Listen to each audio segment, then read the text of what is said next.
Thank you, Gloria, for that. Yeah, it does sound like an odd mix of things for sure. So well done on the intro. So yes, as Gloria said, I'm Tristyn and I work at UBC Okanagan.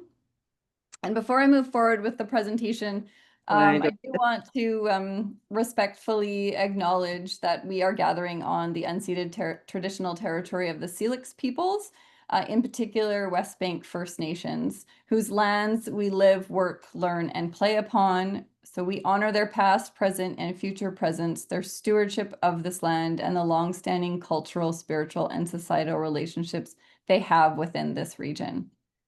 So this is the first speaker series of the year. So we're going to kick it off with, I hope this will be an interesting talk for everybody. But I want to talk about bringing the ocean inland, which of course makes sense. As Gloria mentioned, I am from Winnipeg, so it's odd that I would be doing ocean stuff also in the Okanagan. But I do love the ocean so much that doesn't matter where you place me, I'm going to find a way to be involved. So being here in the Okanagan, I wanted to come up with some ways that we can still bring the ocean here. So my hope over the next hour is to talk about connecting the interior communities to the coast through our mobile outreach program. I want to also talk about why do this at all? What's the point of doing this? And logistically, how can this even be done? I'm also going to leave time to hear from our volunteers of the program itself to find out what brought them to the program, why they continued on with it, and what they have gained from it overall. My hope being that they have in fact gained something from the program. For those of you that aren't aware of the program itself, I'll briefly talk about what this mobile outreach program does. So back in 2014, I came across some marine animals, which you could imagine I was ecstatic to find, and thought, wouldn't this be fun to bring my daughter, who at the time was kindergarten or grade 1, bring her class out here to see them. And having come from a background in teaching and outreach, I decided I'll design a quick lesson plan that aligns with the projected learning outcomes of her school, and I'll bring them out and we'll do a fun little Q&A and some hands-on activity, and we'll end with looking at these animals. So I ran the program with her class, and that teacher told this teacher who told this teacher, and within the first couple years, I was booked solid for the 2 months of May and June. And we booked strictly on campus at the time. The demand eventually became just too much for me to handle. And so with the help of some other collaborators, such as West Wind Sea Labs, Let's Talk Science, and the Department of Education here at UBCO, I was able to run programs from September to June, reaching over 48 schools, 3,600 kids in 5 districts. We've also been able to make our way up to Haida Gwaii, Terrace, BC, Williams Lake, Alkali Lake, so getting into some of those rural and Indigenous communities. And we have lesson plans now for K1, 2, 3, 4, 5, 6, 7, and 9, and 10. So that's the program in a nutshell. And now we operate both at the university and in the classrooms with the educators. So that gives you a bit of context for what the program looks like. But why is this program even important? Why do it at all while I'm here in the desert? And I'm just trying to turn my screen.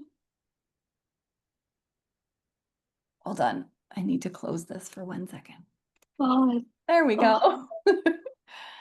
Okay, so why does this matter? So everyone here obviously loves the ocean. That's why we're here together.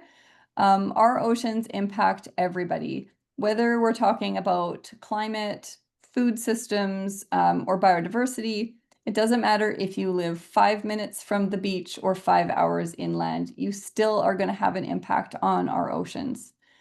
The tricky part is most people who live inland don't really think about that.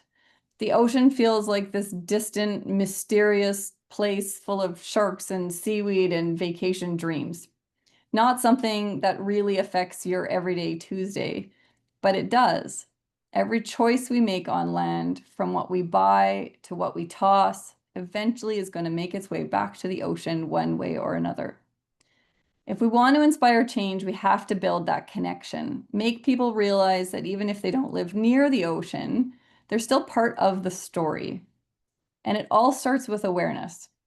Awareness of who depends on our oceans and how what we do impacts them.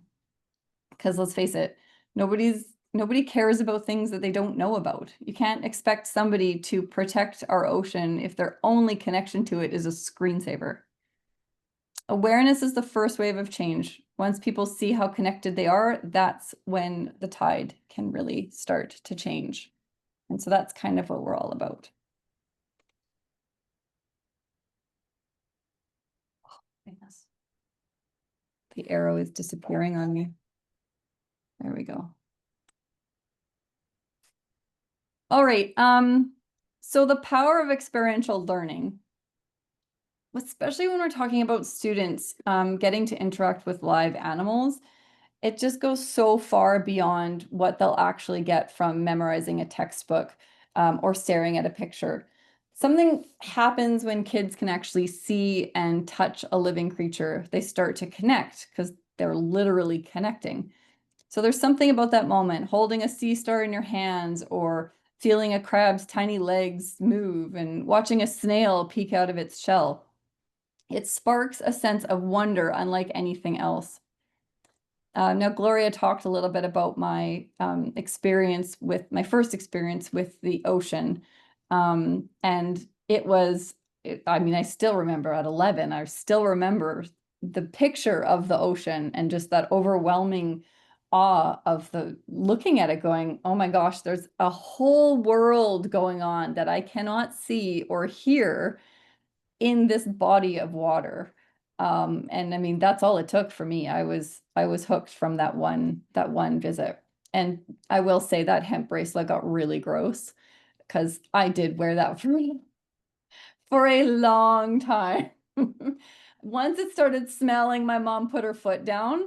But I did wear that for a long. I was committed. I was committed. Now, not every child is going to be quite as committed as I was, but that is where it starts, with that wonder and that awe. And then from there, we can show this next generation that these creatures aren't just cool to look at, but they're in fact living, and that they depend on their environment just like we do. I can't tell you how many kids and parents were shocked to find out that the animals we brought to them were in fact living. And these are adults that didn't even realize that these were in fact animals that were living. And so once that curiosity and empathy starts to develop, then kids begin to see the importance of protecting these habitats. And in that moment, you've planted the seed of stewardship. It might be tiny, but you've planted it. And that's how real conservation begins. Okay, so that's the why. I'm gonna just pause briefly in case somebody has questions about the program itself, and or the why before we go into logistics. So does anybody have any? If we're good. Oh.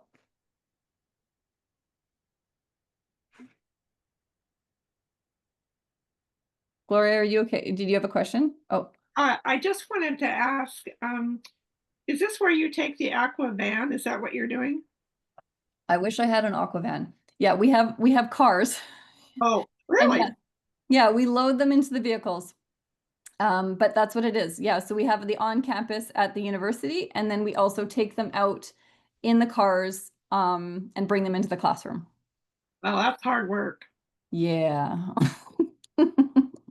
And we'll talk about exactly how that looks logistically. Any other questions? I actually can't see I can't pull up the chat. There's so nothing in the chat, Tristyn. I'll let you know. Perfect. Okay, thank you very much. Thanks. All right, carrying on then. All right, here's the room.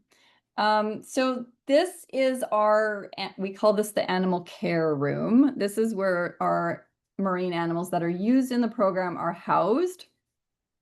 So on campus, we have this single room. It's kept around 17 degrees Celsius. And that is to ensure that the condensation stays under control with our animals. Why on earth fish tanks are made with wooden cabinetry below, I don't understand. But when you have condensation running on a wood stand, it's a little dicey. So we made that room as cold as we could. Inside that room, we run two 75-gallon aquariums, each with its own chiller, filter, protein skimmer, and pump. Basically, two very fancy fish condos. My recommendation would to be go bigger.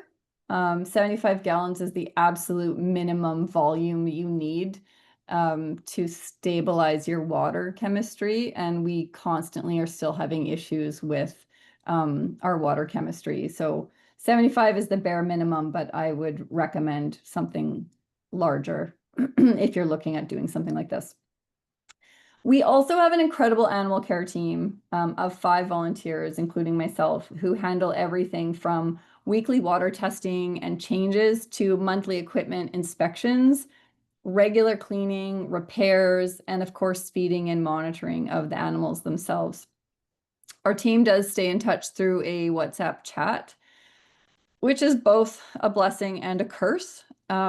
It does allow me to send updates and make changes to everyone at one time, but it also means that I can occasionally wake up to, 47 messages about a crab doing something weird. But truly, the work could not happen without them. And I know that for a fact because I tried. In the first 2 years, I was doing all the animal stuff myself, doing all the teaching myself and all the bookings myself. And it's too much. So the volunteers are really the heart of the operation. They make it possible. The position of animal care volunteer tends to fill up quite fast because, let's face it, who doesn't want to work with marine animals? And so choosing the right volunteer is really important as the well-being of the animals comes first. Oh, and you can see the orange coolers on the top. Those are, in fact, the coolers that go out for the day trips. And we'll talk about that in a bit more detail here. So this, when you step into our on-campus outreach event, the first thing you notice is the greenhouse turned classroom that we call our outreach center. And it was a greenhouse. It's nice and bright and it's very open and it's surprisingly spacious for what it is. It's big enough to house about 34 students, as long as those students are elementary sized range, because anything bigger, it's too tight. So for older students, we move them into one of our teaching labs that are available, which just gives them more room to house their bags and whatnot as well. The classroom itself is set up for pretty smooth interactive learning. So there's the large monitor at the end for the presentations. And where you're standing in this picture behind you is actually the animal care room that you just saw before. So you've got the large monitor to do the PowerPoint presentations. The animal care room is just behind you. And so everything is in reach of the volunteers. So volunteers can come and they can grab the animals and supplies without, turning it into a campus-wide scavenger hunt, which keeps the program running pretty efficiently. When it's time for the animals to join the fun, they're going to come out in those small orange coolers, and then they're placed on the table with a volunteer for monitoring. So every cooler is supervised at all times. The setup keeps both students and animals safe while letting everybody get nice and close to the animals. We usually avoid booking these events in June. While we love enthusiastic sun-drenched students, our goal is to inspire and not accidentally cook the students. So safety, learning, and curiosity all come first. Everything else comes second. By the end of the sessions, students have not only learned something new, they've seen it in action. They've asked lots of questions, and we hope that they've walked away with that spark of curiosity that'll last for a while. So that's the room. Okay, so The mobile part of this program. So how do we actually get the animals from their nice climate controlled room into a classroom full of excited children? So for any trips that don't require an overnight stay, we use these 21 by 11. I'm roughly estimating the size of those coolers, but they're smallish coolers. You get them at Canadian Tire for pretty cheap to transport the animals. Ahead of time, we prepare seawater that matches the conditions of our tank. So the same salinity, same temperature. We cool it down to that appropriate level. And then we pour the water into the cooler and add the animals from their tank into the cooler. We also put in some rinsed ice packs to help maintain the cooler temperature before they head out. And just to be clear, we do not put predators with prey together in the same cooler. The goal is to teach about the oceans, not to demonstrate predator-prey relationships in real time. Once everything's packed, we load up the 3 coolers, and then there's usually a couple boxes of lesson materials. And so in the unlikely event that there's some sort of a tech issue, we always have hard copies of the lesson plans that are laminated for the volunteers. There's something issue with, it's just not, there's a cord missing or something, adapter, they can't get the presentation up on the PowerPoint, then we always have this sort of backup.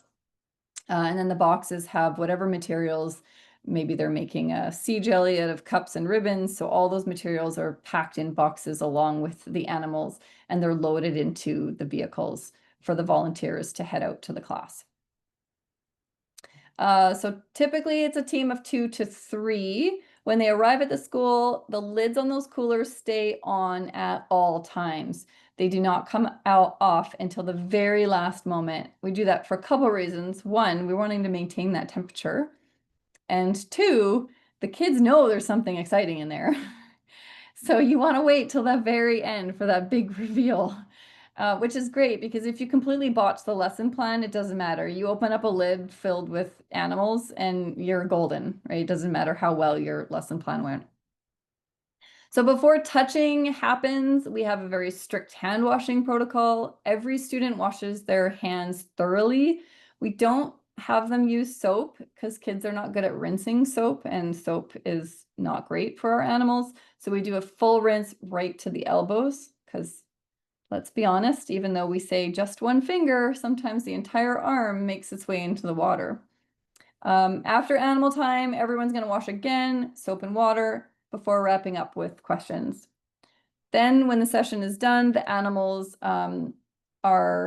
the lids are put back on, and then they're put onto a trolley to bring back out to the vehicle that they came in. Once they arrive back to campus, we do not dump that water back into the tank. That water is now discarded and the animals are placed back into their tank. We just don't want any, if there was any dirty stuff that entered the water, we don't want that entering into our tanks. We also rotate. So if you remember from the picture, we had the 2 tanks. So let's say this program went on a Monday, then tank 1 would be utilized for that program. And then on the Tuesday or the Wednesday, we would be sure that we'd be using tank 2 so that we're alternating the animals so they have time to sort of climatize to their tanks again and not get too stressed. So that's the day trips. And those are the most common ones that we do. And that could be coming from Kelowna, we might go to Vernon, or stay within our district. And so the day might look like it's from 8 a.m. till 3 p.m., something like that. Or sometimes it's just a 1 class and then they come back. So now for the trips that require more than 1 day, we've upgraded to these electric coolers. That's the blue cooler, and that's the actual unit that we use, and it's been extremely handy. So these plug in to maintain the temperature over long periods of time. The volunteers for these trips have to go through additional training. So they have to learn to test water quality. They have to learn to make seawater on site, which can be tricky depending on your Airbnb. And they have to monitor the animals closely for any signs of stress, which also means they need to be taught what a sign of stress looks like in these animals. They're also sent with air stones, pumps to keep water oxygenated, and they do daily water changes. Along with the lesson materials, they're going to bring all the equipment needing for monitoring, so the thermometers, the refractometers, and test kits. It's a very involved process, and it is often unpredictable, but so rewarding if you can make it work. Especially, we tend to use these when we're going into those underserved communities. And so in some of these places, you know, they've never seen anything like this and may never see anything like this. So it's so rewarding if you can make it work to get out there and show them these animals. During our trip to Haida Gwaii a few years back, we did in fact have a sea cucumber decide to quite literally show us its insides. And let's just say that was not the ocean breeze that we were all smelling afterwards. Thankfully, it happened on the last day of our 5-day trip, though our Airbnb did not quite recover before checkout. We were happy that it landed. It did go on the last day, and the other days were fine. As for flying with the animals, that's a whole other adventure, and I'm actually going to let Brady talk about this when we get to the volunteer section of the talk. He's one of our education students, and so I want him to tell that story. I don't want to steal his thunder, and honestly, after what he went through, he earned the right to tell the story himself. So we will save that for Brady. Tristyn, Yeah. I've got 2 questions in the chat and I just wanted to post those. Oh. At one. Is that okay? Yeah. Okay, so the first one I think is referring to the lab. It's from Melissa. I'm Okay. curious about why you aren't using sumps to help with water chemistry. Yes. So part of it is money. I actually wanted to buy a sump system, like get another tank and all the equipment needed for a sump. And I couldn't get the money from the department. And so I went and tried a DIY sump.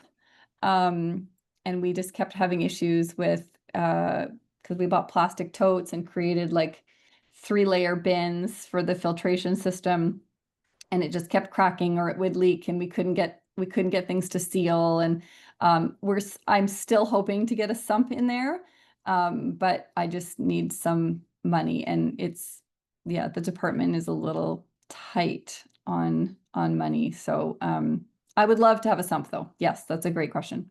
Thanks, Tristyn. Another question is more around the trips and the animals. What kinds of animals do you usually take on the day trips? And have you found certain species do better than others? Yes. So typically we have metridiums tend to do the best, or the green anemones. And then we do sea stars and we do crabs. And for those two, I find the leather stars seem to do the best on those. And for the crabs, the decorator crabs seem to do pretty good. The chitons, it's been hit or miss. There's periods of time where they're just doing really well. The gumboots specifically is what we usually use, but just this last round, they're not as happy. So I'm not quite sure if it makes any difference species wise, but typically the chitons do well.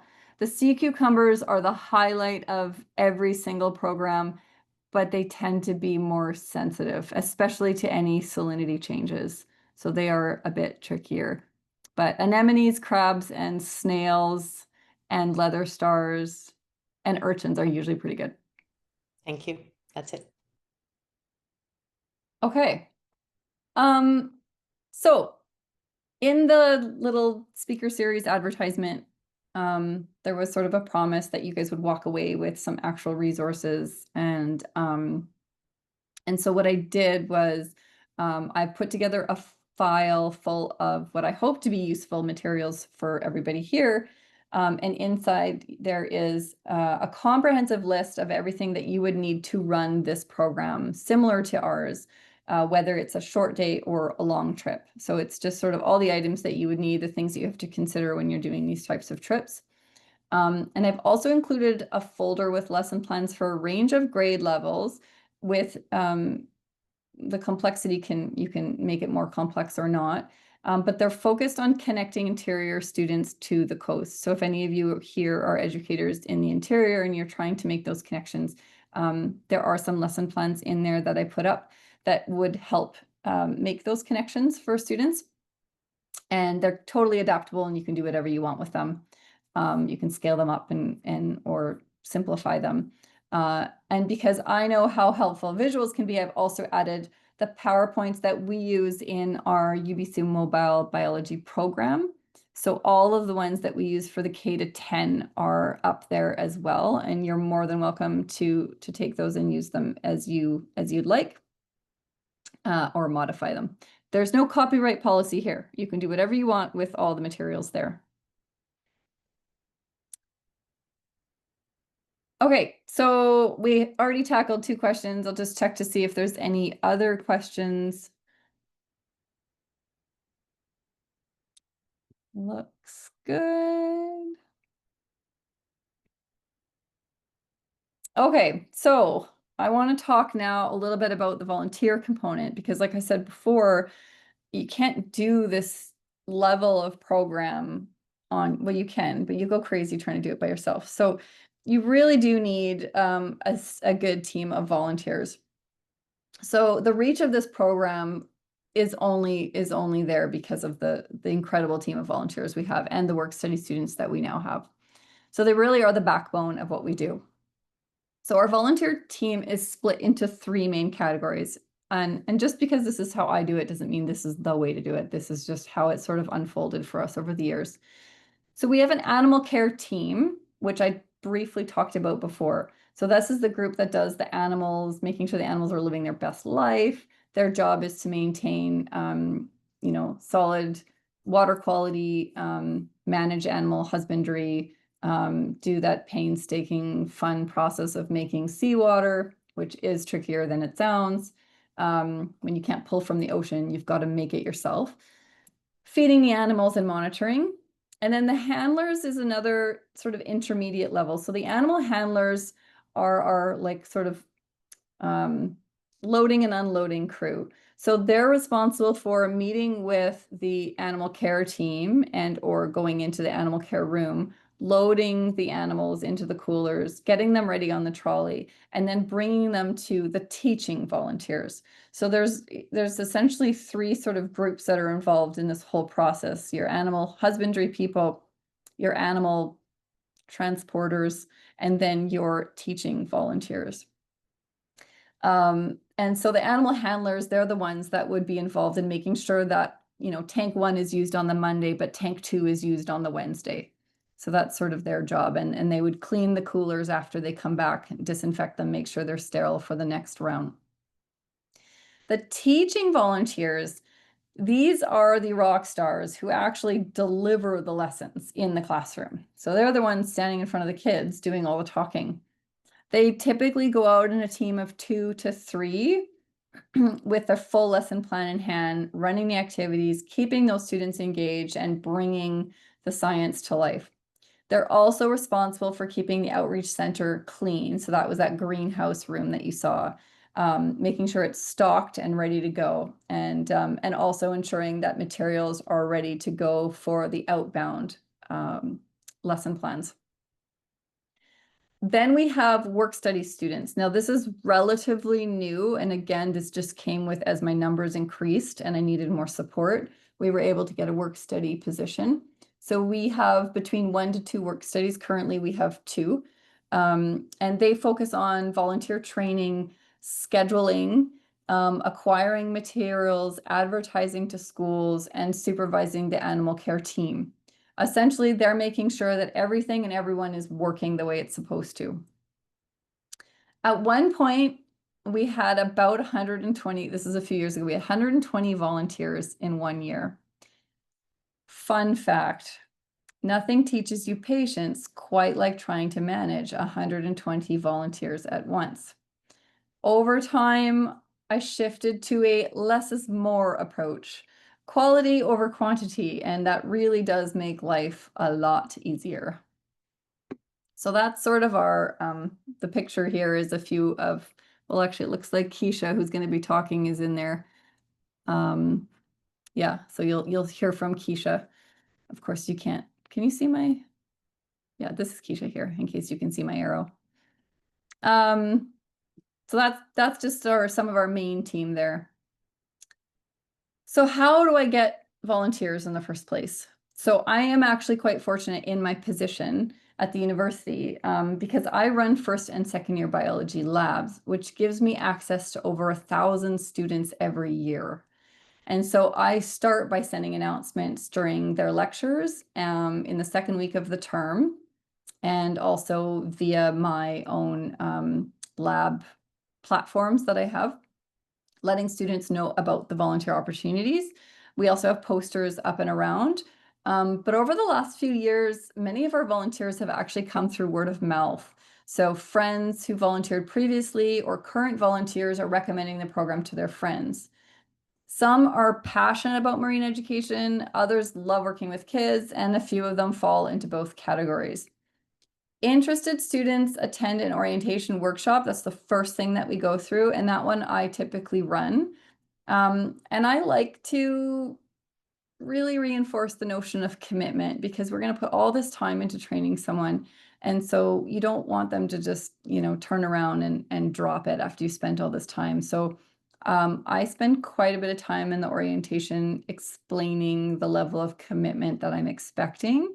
And that usually drops 25% of them after that, which is what we want, right? We don't want to deal with those later on. So I just make sure there's realistic expectations set for them during the orientation workshop. I also go over the program and I outline kind of what they'd be doing, and then I give them time to make an informed decision and let us know if they want to continue, and then they would come in for the next training workshop.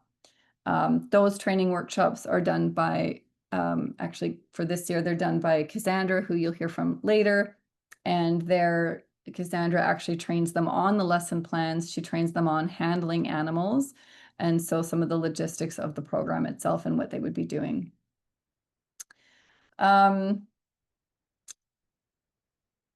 One of the things that I find with first year students is an aspect of overcommitment. And so that's the big sort of thing you want to watch, is making sure that your volunteer isn't overcommitting.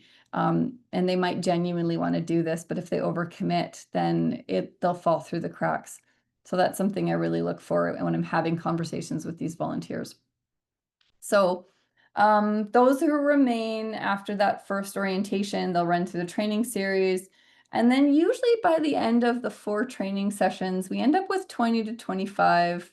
Kaz may have better numbers now, but a bit more committed volunteers. This year, we're actually trying something new. We've created cohorts. And the reason for creating cohorts is because we want to keep morale up and provide some other social outlet. So if we get them into these sort of smaller groups of like 6 to 10 or 6 to 7, depending on how big that group is, and they work together as a team, so they can cover each other. They can come in if they want an extra body, or they want to do something outside of their volunteering time. It just sort of builds that continuity and cohesiveness within the team, and that tends to help hold volunteers there when you have those things built in. So I'll let you know how that ends up working. I talked briefly about how you get volunteers. So in my case, I have access to them with my work.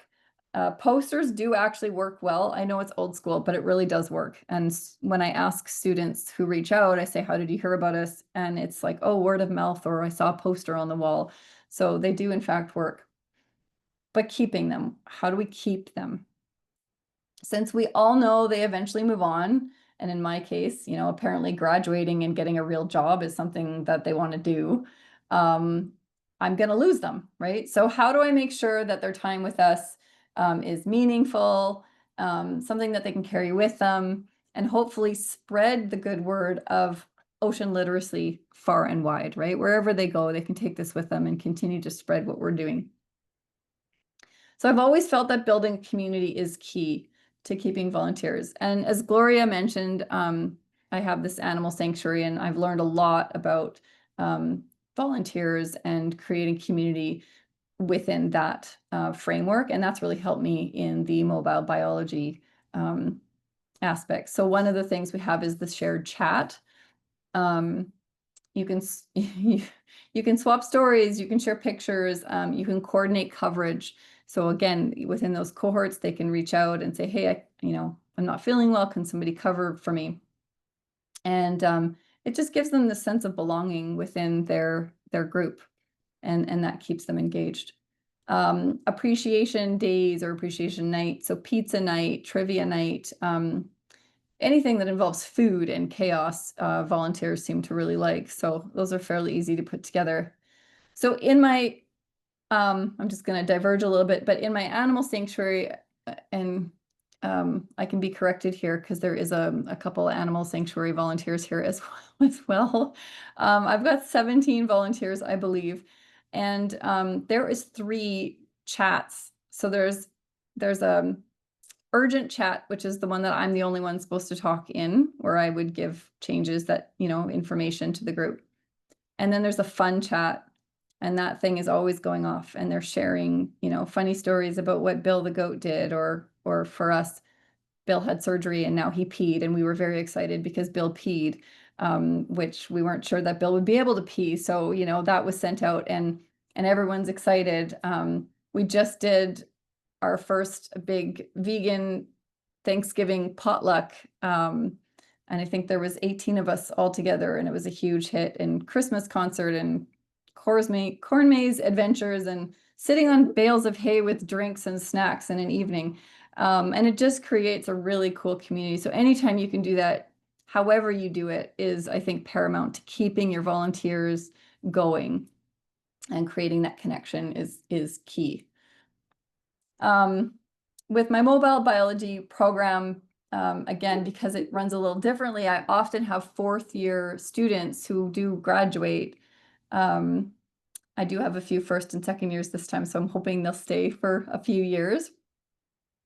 But I wanted to give them an opportunity to talk to you guys about what it was like for them, what it was like, and what it is like, because some of them are still here. And they all sort of have a different background in terms of where they started in the program, where they are now. So I think I'd like to start. Maybe I should check in if there's any questions. Do we have any questions? Thanks, Tristyn. There are 3 questions. Oh, okay. A quick one. What platform have you been using for the volunteer chat? WhatsApp seems to be the one that the young people like. Definitely. Okay. And then the other 2 questions are from Kathleen. Just curious about how many programs you do in a month on average. And then also, do you have a max amount that you will travel, or a max distance, to minimize the stress on the animals or financially? Yes. Okay. So the financial is definitely a thing, because we are, again, dealing with department money, and so it's limited. We've done, like I said, the hideaway, we did manage to do 5 days, and the animals were all good. However, that was done slightly differently because we collected at off the coast of Haida. And so those animals just returned back to the ocean. So I wouldn't be comfortable doing anything more than 3 nights. We know that 3 nights is manageable, that the animals can come back and still be healthy, and return into their tanks, but you could start to see the signs of stress. So that would be my cutoff. So we wouldn't go any further than what we could do, either driving or flying, for 3 nights. And then the other one was how many programs in a month? On average, yeah. So it really depends on the month. So the month of June, for example, I've just started booking, and right now we are booked. So 4 programs, 3 to 4 programs per day. June 3rd to June 13th, we are full. So I think there's about 700 kids altogether. So that's 4 classes, 1-hour sessions, every day for the month of June. But January to April would be less, because those are on campus, and bus costs are often a mitigating factor for the schools to come out to the campus. So Cassandra might be better able to answer this. I'm not sure where we are with booking, but she's doing those. Right now she's training volunteers, but she'll be doing the bookings for those. And so I would guess we'd get maybe 4 a month would be my guess.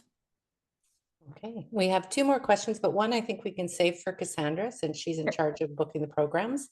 And the other we can save for a little bit. We want to hear from the volunteers for sure. Okay, perfect. So I was thinking, Brady, if you want to if you want to tell your tales and explain sort of because you're a slightly different volunteer than the other volunteers, so it'd be good to explain kind of how that came about.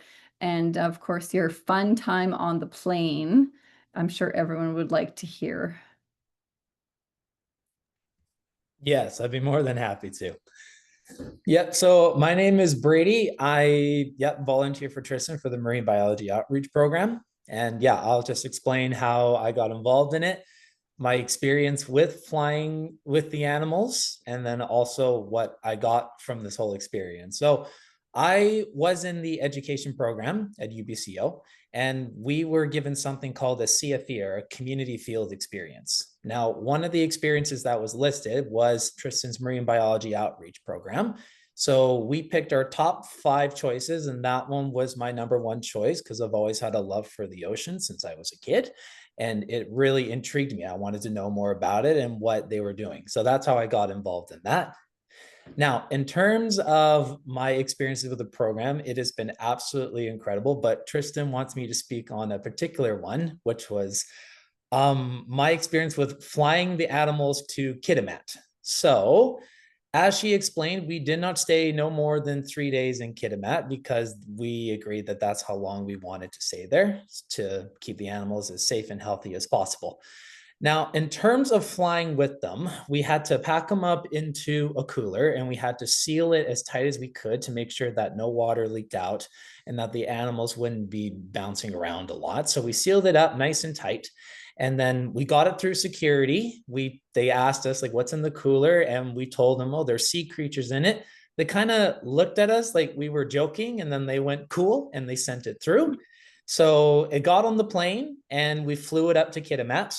And we had an Airbnb there, and we took care of the animals at the Airbnb. Daily water changes, checking the salinity and everything, making sure they were well fed, checking for signs of stress, making sure they were healthy. And honestly, they did very well for the 3 days. The kids loved them. The animals were in good shape. We kept the water like very good, very clean. All the changes and all the training that we were giving really paid off. Now, the truly interesting experience was the return home journey, because we got them to Kitimat perfectly fine. Getting them back, we ran into some problems. I checked the bag and it was going through, and then all of a sudden my name was called over the intercom, so I had to go to the front desk. And I said, what's the problem? And they said, well, we can't let this thing go. There's water in it. It's leaking. And I'm like, well, we sealed it up nice and tight. And they said, yeah, but we can't let it go. There's water in it. You need to dump out the water before you can go on. And I said, I can't do that. And they asked me why. And I said, there's sea creatures in this container. I can't dump the water. That's not good. And they didn't really believe me. And so I was kind of going in this back and forth saying like, no, there's actual sea creatures in there. And so I had to like undo all the tape, open it up, show them like, yes, there are animals in here. And then they just looked at me and said, well, you still have to drain the water. And I was like, okay, well, what exactly do you want me to do in this situation? So I had to talk and talk and talk with them. And it basically came down to, I took each animal and I had to put them in individual bags with their salt water, like with the water that was still in the tank. So I had to scoop them all, put them into individual bags, and they said that is fine. Once they were each into individual bags, I sealed them into the cooler as tight as I could get it, but I had to dump the remaining water out. So basically the container there was no water in it, but all the animals were in there with their own little in their own little bag with the salt water that we were using. And then flying back, we got home at around midnight and we booked it back to the university as fast as we could. And thankfully, all the animals were fine. And I think part of that success is we chose really like hardy animals, ones that could handle the journey. So that definitely helped. And in terms of what I got from the program, I absolutely loved it. I fell in love with marine education and just seeing kids light up when they got to actually interact with creatures from the ocean itself. And because of that, I'm trying to stay as involved as I can with marine education and looking for opportunities to continue doing that into the future. But yeah, that's my experience as a volunteer and my experience flying to Kitimat and back with some sea creatures. Now, if there's any questions for Brady.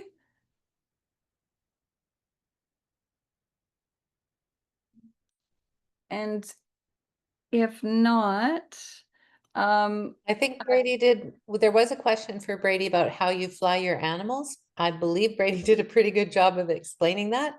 And it sounds like they go in with the passengers as opposed to the cargo, or did they go in the cargo? The animals went into the cargo. They couldn't come with us as Okay, passengers. that's why, yeah, I was wondering about the security thing. Okay, Mhm. thank you. And do you need a letter for the flight? Did you have like a research letter or some sort maybe that of? would have helped. I think one of the things we discussed afterwards when the whole thing was done is we both talked to Tristyn and we said, I think a letter might help for future. Something on UBC letterhead, Tristyn. Well done. Yeah. Thanks, Yeah. Brady. So yeah, I would like to, if there's no other questions for Brady, so Keisha is one of our work study students, and she's actually been tasked recently with the job of the salinity, which is kind of our big war right now, is trying to get maintain this a stable salinity. But Keisha actually started in a different capacity, so I thought it'd be great to hear from her. Again, same thing, sort of what brought her here and why she stuck around, and yeah, what is her takeaway. So Keisha, if you want to jump on. Yeah. Hi everybody. My name's Keisha. I'm currently in my 5th and final year of my Bachelor of Science. I'm majoring in zoology. And I have actually been through every position that Tristyn has talked about. I started at the very beginning as a volunteer in my very first year. I was looking for clubs or organizations that would align with my interests and my goals. And I happened to see the mobile poster on the walls, and that really piqued my interest. I'm an avid scuba diver, so I love the ocean already. I love like tide pools and nudibranchs specifically. And so I was really intrigued. I started as a volunteer, just going to the classrooms, doing the lesson plans.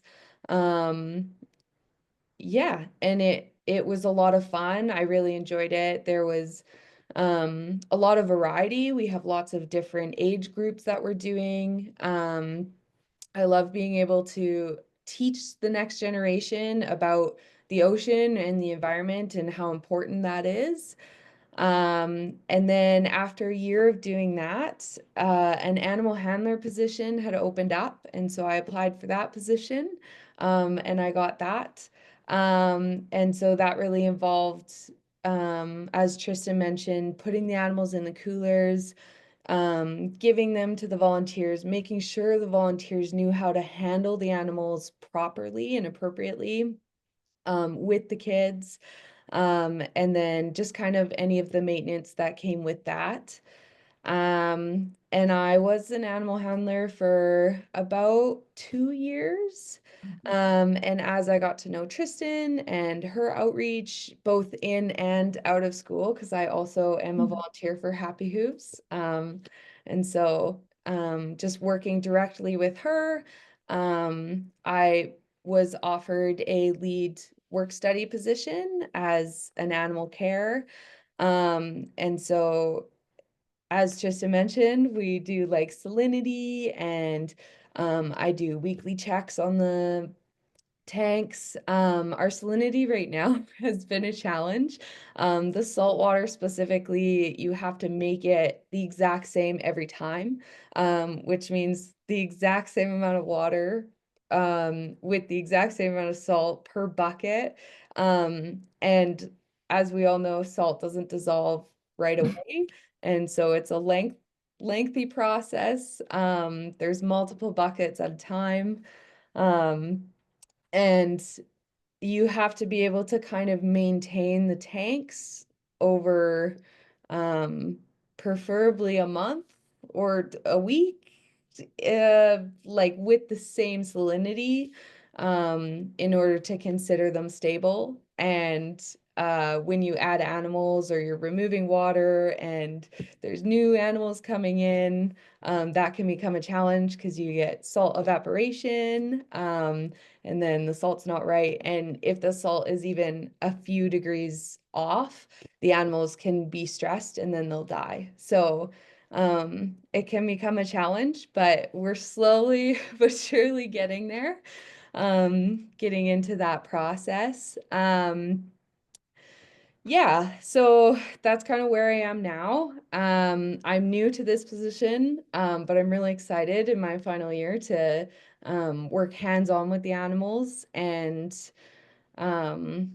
really get to know and understand how their environment should be, is really interesting to me. Some things I've gained, definitely I've gained a community, like through my outreaches, through working directly with Tristyn, directly with Kaz, who you will hear from. I have gained a community that will bring me lots of places. I'm currently applying for vet school.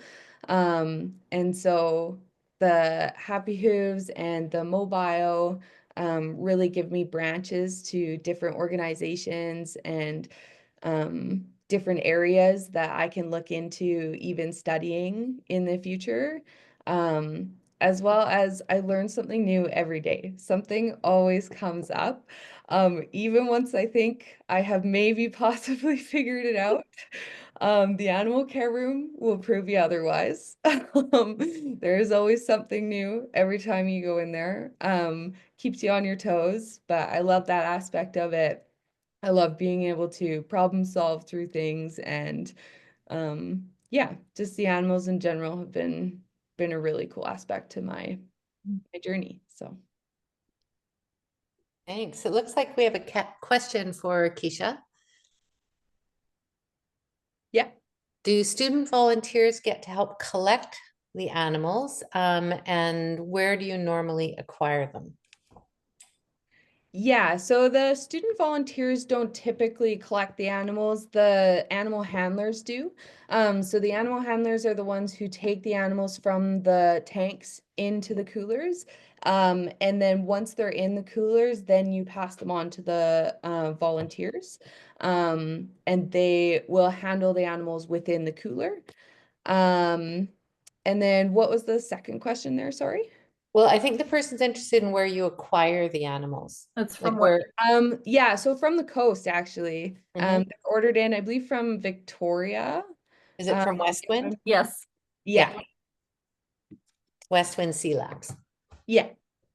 Thanks. So is that all the questions for Keisha? Oh, Gloria's got something. I just have some comments. So, um, yeah, what I'm going to tell you, you might find a little hard to believe, but when I taught grade 6 in the early 1970s, I used to have a saltwater aquarium in my classroom. And what I did is I had a refrigerator that one of the fathers brought into the classroom. The kids painted it all kinds of funky colors and stuff. And we drilled a hole through the outside of the refrigerator and then pumped seawater. Like we had this huge, big, long hose where we pumped seawater from the aquarium and then around and around and around and around inside the freezer compartment of the refrigerator and then back out into the cooler. into the aquarium. I have to say, I never once even checked salinity. And I had marine critters in there for like 2 to 3 weeks. And like we hauled the critters from Horseshoe Bay, kind of like out in near Horseshoe Bay, North Vancouver, to Burnaby, which is where my classroom was. And the critters were in there like for 2 and 3 weeks. And the class uh, kept diaries of what particular critters did every day, and that, creative writing, it was really quite wonderful. And I would say the only thing that happened that was kind of upsetting was that sometimes one critter would eat another critter. I remember one time a blenny ate the isopod that was kind of like the classroom pet, and everybody was really upset with that blenny. But I still remember actually taking the critters back to Horseshoe Bay, in a bag and waiting until the temperature was just right. But they survived, which is, when I listen to you guys, how careful you are, which I'm sure is what you should be doing. But that was a long time ago, and for me anyhow, it worked. I love this. So were you pulling from the ocean then? From the ocean. Yeah, see, that's our biggest thing, is that we have to make ocean water, right? So we're trying to mimic, again, we're in the desert trying to mimic and the complexities of ocean water. And that's the we'll call it the fun, tricky part that now Keisha has the sole responsibility of doing. Well, having hauled seawater in buckets from Horseshoe Bay by myself, Oof. to the aquarium at school, and taking them all back, and all the work that all of that took, what you guys are doing is incredibly impressive. I mean, it really is. So, but I did a long time ago in the dark ages. Oh, thank you, Gloria. Yeah. Any other comments or questions before we move on to Kaz? No, I think that's it. And then we've No, got one for, sorry, go ahead, Marnie. I just want to say I feel for you guys so much because, of course, I do some similar programs, but at the Deep Bay Marine Field Station. But all of our aquarium touch tanks are constantly recirculating ocean water. So I never test salinity or much of anything else. It feeds all our filter feeders, whatever's happening. Mind you, though, if there's sea star wasting in the ocean, we get it in our tanks. Right. Whatever's happening out there, we get. So there's pros and cons to that. So, but we have very lazy aquaria anyway. So I'm feeling for your regular testing. Good for you. I'm very impressed. Thanks, Marnie. All right, Kaz, do you want to introduce yourself? Yeah, sure. Can everyone hear me okay? I tend to have troubles with my mic and everything on my laptop. All good. Thanks. Okay, my name is Cassandra. I'm in my 4th and also hopefully final last year at UBCO, in a Bachelor of Science, taking biology as my major. I originally got involved with the mobile marine biology program on campus. I attended one of Tristyn's training sessions, I believe, at the end of my 1st year, at the beginning of my 2nd year, also through a poster that I found in the science building hallway. So posters do work. So I attended that one training and kind of got sucked into Tristyn's Happy Hooves sanctuary first. So I was sucked into that for about a year. And then when the volunteer coordinator position opened up, Tristyn had reached out to me. She thought it would be a good fit to have me apply, and so I did apply and I got that position. So that's where I currently am. This is my 2nd year as the volunteer coordinator for the mobile marine biology program on campus. I work with the mobile marine biology program and also Let's Talk Science at UBCO. The mobile marine biology program is supported partially by the biology department on campus and also partially by Let's Talk Science. So Let's Talk Science does provide some funding support as well as the program or the biology department. Let's Talk Science is also a great hub for recruiting volunteers. So we do have similar to Tristyn's orientation sessions for the marine program, Let's Talk Science has their own kind of semester-based volunteer training opportunities. So when they recruit volunteers, they typically do a training session in late September, early October. And that tends to be a bunch of first year, second year students who are looking to get involved in on-campus opportunities, volunteer opportunities. And so we do have a segment dedicated in that orientation or that volunteer training that's specifically marine focused. So that's how a lot of the volunteers find out about the marine program is through Let's Talk Science. And also by word of mouth, like Tristyn mentioned before.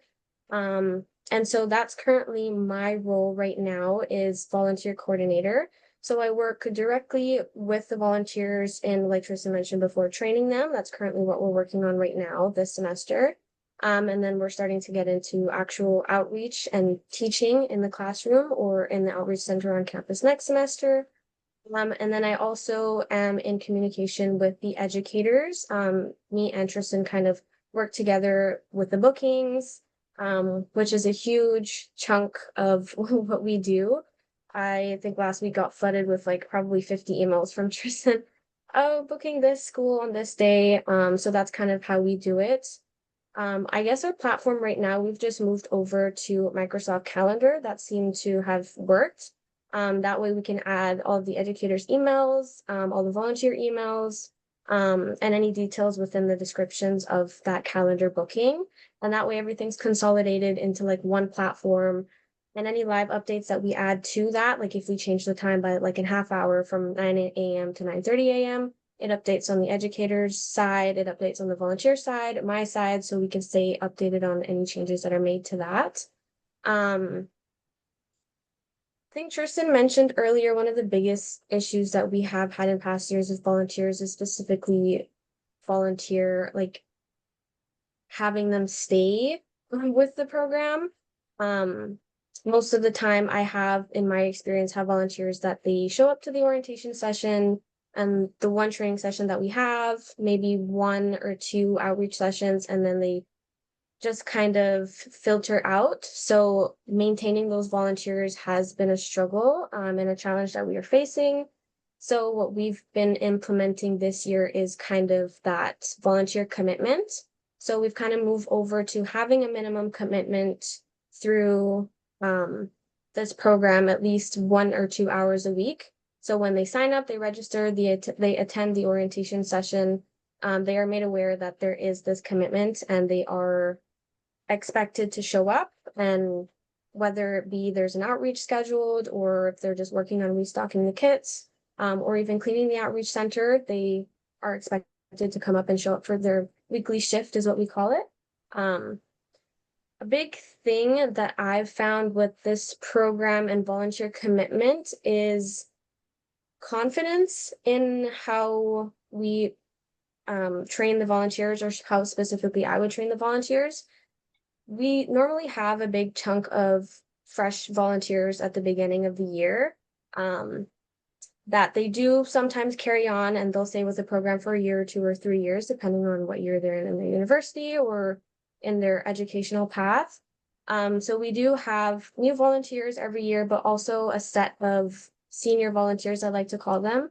What I have done, if new volunteers are feeling a little bit unsure or not super confident after having only one training session, they're not super confident delivering the material, delivering the lessons, handling the animals also is a big thing that I've heard from volunteers that they want a bit more like practice with. So I've found that pairing up like a couple new volunteers with a senior volunteer or 2 senior volunteers and kind of having that buddy system during outreach is helpful for the newer volunteers, so they can kind of shadow or stand on the side a bit while the senior volunteers kind of deliver the lessons. So I usually will pair them up with a senior volunteer so they can kind of get that like shadowing experience and a little bit of more practice with the outreaches and the lesson plans before they deliver them. And then once they've had that practice a couple times, then they're feeling a lot more confident in delivering the lessons by themselves or as a lead volunteer. So this would usually be teams of 3 or 4 volunteers. 2 of them would be senior volunteers and 2 would be new volunteers. I've had pretty positive feedback from volunteers that does really help. Or sometimes if there's no senior volunteers available, I'll jump in and help run the lesson with them. So I might take the lead on the first lesson if it's a new volunteer delivering a outreach lesson on campus or off campus. I have found that does help them a lot and gain a lot of confidence when they are ready to go out on their own or with a set of other new volunteers when they're ready to deliver those lessons to the class. So I think that's one of the major things that I've found in the program. Logistics wise, planning also, like Tristyn mentioned before, with like our Happy Foods team, we have kind of found a big community just in our volunteer base. So hopefully planning to maybe incorporate and build in some team building activities into our like training sessions. I've delivered about 4 training sessions total this semester. So each day we work on like a different lesson plan. One day we might go over the coral reefs and the biomes lesson plan. So making sure that there's enough time to go over everything, answer any questions so that the volunteers, they don't feel rushed or kind of unsure with the material. There's time to like go over any confusion, anything of that sort. And then a separate session for like going over animal handling, proper procedures for touching the animals, like how to explain to students and kids how to wash their hands and not use soap, how to touch with like one finger only, a gentle touch for like the animals. So that's kind of like a big thing. It's just reassurance with the volunteers and kind of jumping in and helping guide them in that sense. And that buddy system with like new volunteers and senior volunteers, I've found that works very well. I think there was a question in the chat I can kind of address now about the cost for our program. So our program with the marine biology, mobile marine biology is completely free because it is supported financially through Let's Talk Science and the department on campus. So there is no cost whatsoever to have our lessons be delivered to educators who are requesting for us to come to them, or maybe they want to come to campus. Either way, it's completely free. The only issues we've had with that in the past is with the on-campus outreach, because they are having to find transportation and travel. And of course, the classrooms, they're expected or required to figure out their own transportation. And this includes like busing costs, or if they are a smaller classroom, then maybe they have to ride public transportation and there's a fee associated with that. So we are lucky in the sense that we do have some financial support, very limited, although we do have some financial support with Let's Talk Science to be able to support maybe some of those schools that they don't have the funding to be able to come to us on campus, but they really want to. We have found that the on-campus experience is a lot more interactive.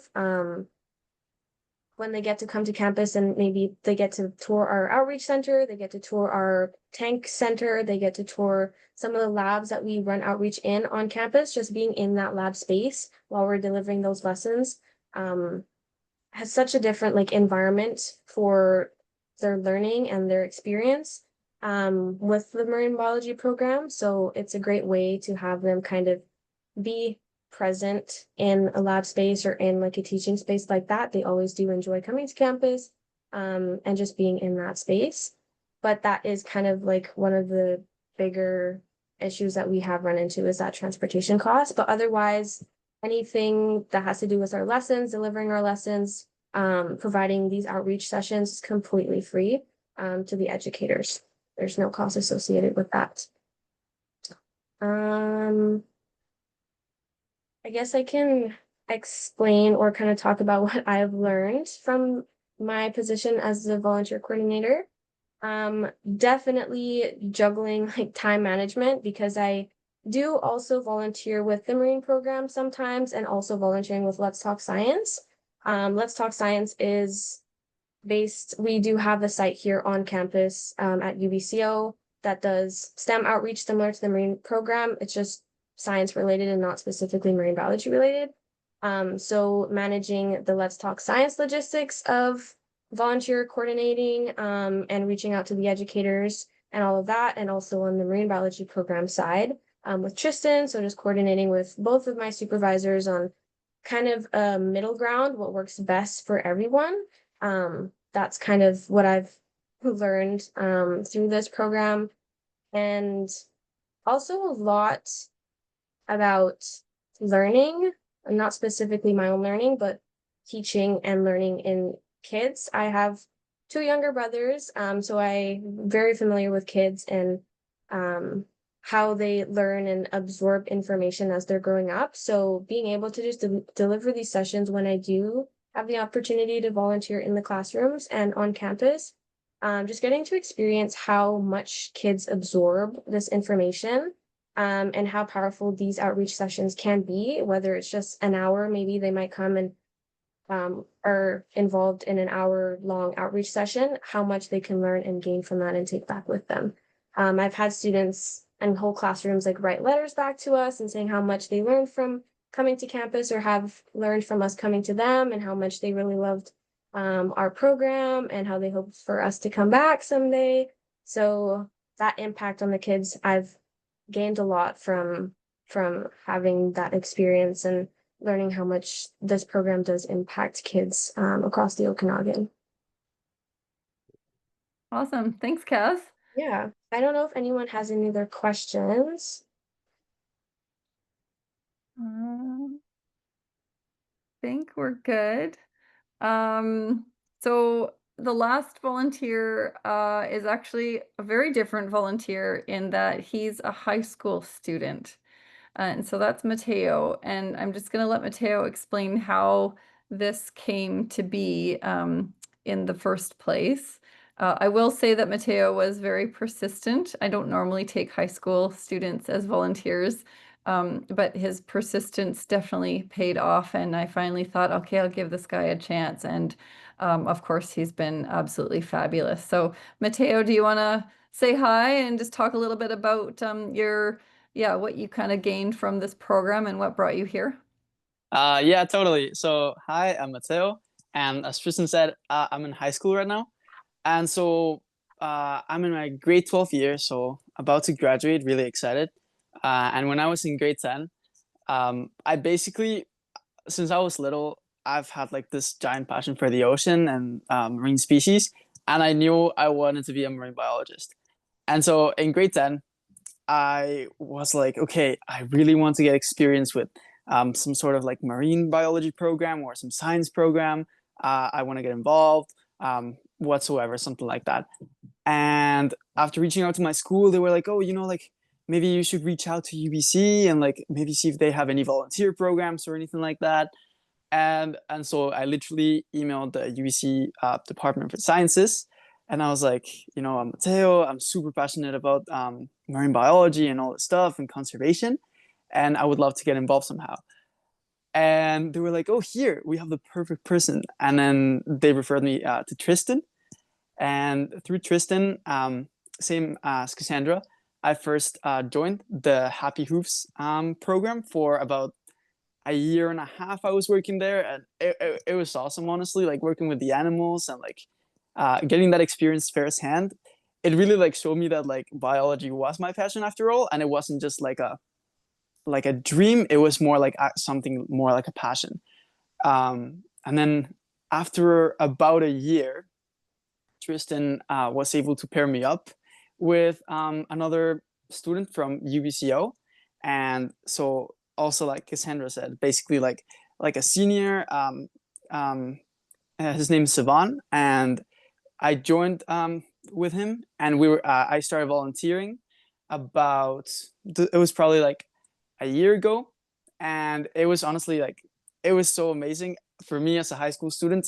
This experience has been like just like make believe, but I learned to care for the sea stars and how the crabs work and water changes, water testing, all that was just amazing.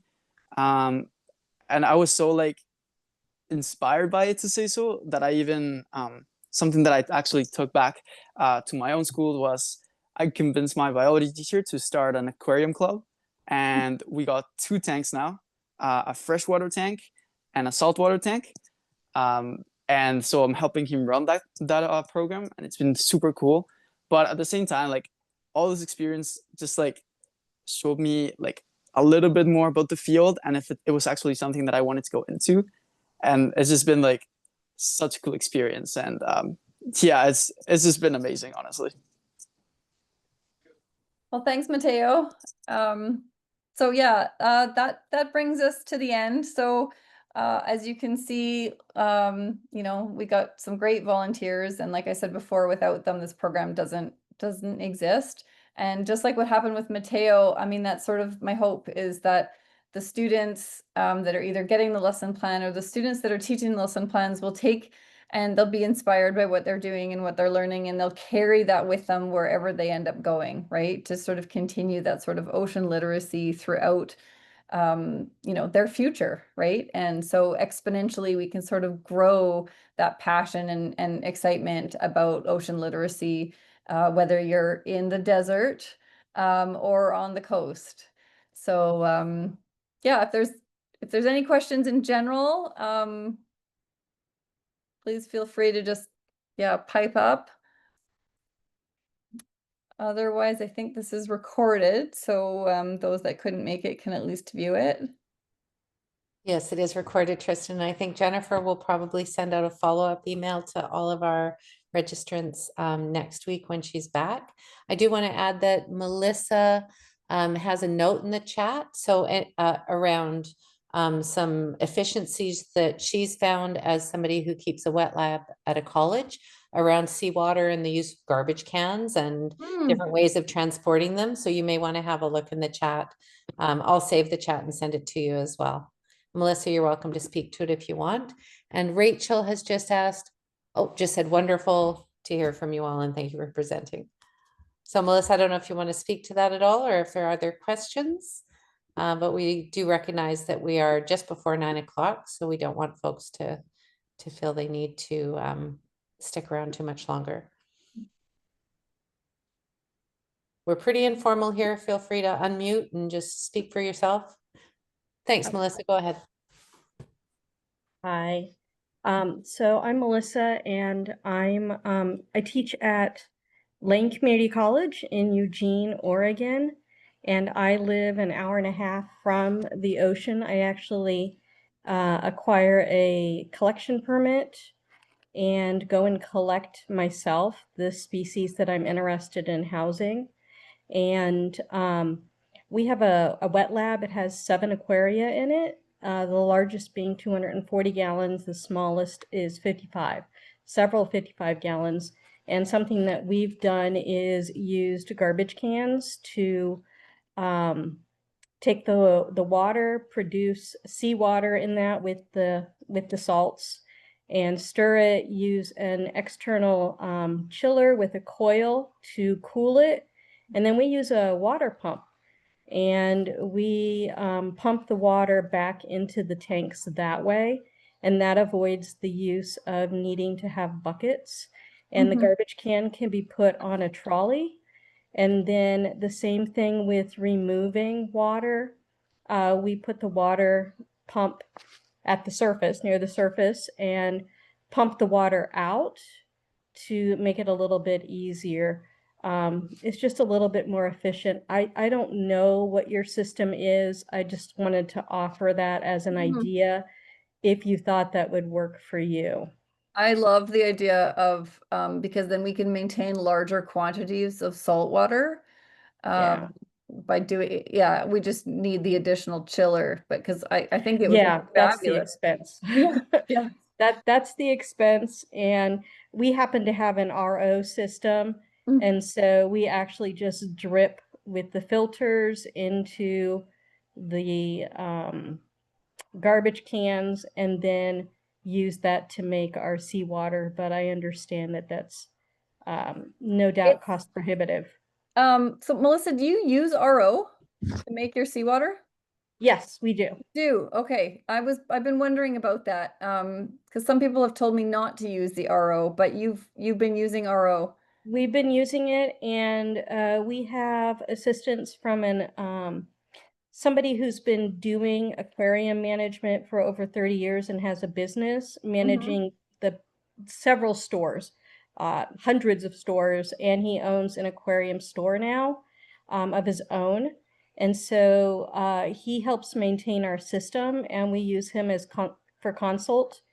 and we do have an RO system set up. The problem is that only about 10% of the original water actually ends up usable in the RO. The other 90% is waste.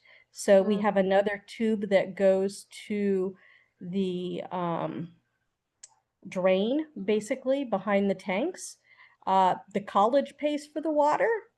So The university pays for ours too, so. so I'm not overly concerned Yeah. at this point, considering how much everything else costs. Yeah. And so we have him as a consultant, and he has set up the RO system and shown us how to maintain it. So I teach college marine biology courses here on campus as well, and then I manage the wet lab. Unfortunately, we had to dismantle the wet lab for construction. However, I have a 2-term sabbatical and am redesigning a new wet lab Oh, wow. for fall term. Yeah. Wow. No, this is great. And I have to double check, but I think I may have a chiller that's still functioning and is not currently in use. So this could actually work. That would be, it's so much easier to just throw a pump in it and have the Yeah. pump, and then just unplug the pump when it's time to, when the tank is full. And it's just a lot easier than buckets. I know this because I have 4 aquaria at my house, and buckets are not fun. No, they're not fun. I mean, Keisha can attest to that. She's the one moving them around all the time. Exactly. I'm sure Keisha's all excited. Yes, garbage can. It is much easier. It can be a challenge to move the buckets when you have to carry 4 buckets from one room around to the other room and use your key card to get through 4 doors. Yes, Yes, no, this is great, exactly. Melissa. I really appreciate. Oh, you're very welcome. Yeah, no, thank you. Well, this has been this has been fun, actually. It was great. Thank you all for coming, and yeah, I really appreciate it. And of course, if you got questions, you can certainly email me, and I am on the board. So yeah, feel free to contact me if a question pops up later. Thanks, Marnie, or thanks, Tristyn. It looks like Marnie might want to connect at some point. She's supervising at VIU and interested in the outreach program. They also do some outreach programs, but she'd love to chat about that offline. Let's Talk Science. I also supervise Let's Talk Science. And Let's Talk okay. LTS. Sorry, thanks, Marnie. Yeah. Okay, cool. Well, we should definitely talk. Sounds good. Well, thank you so much, Tristyn, and to your students as well. On behalf of NAME, on behalf of all aquatic and marine interested educators everywhere, and also those of us who have done a lot of volunteering, done a lot of educational outreach as well. I know there's a number of folks on the call who have also done that kind of work. A lot of people posting in the chat telling you how inspiring it was to hear not only from you, Tristyn, your presentation, but especially and also to hear from your students. Mateo, good on you, by the way, for being persistent and for getting your high school engaged in this work as well. That's no easy task. And thank you to the other volunteers as well for all of the work that you've been doing, and soon to be educators, from what I can understand. Most of you are in teacher education. So keep doing the good work, Tristyn, and inspiring young people and old people, all the people. Thank you so much. Thanks so much, everybody. Have a good night. Bye now.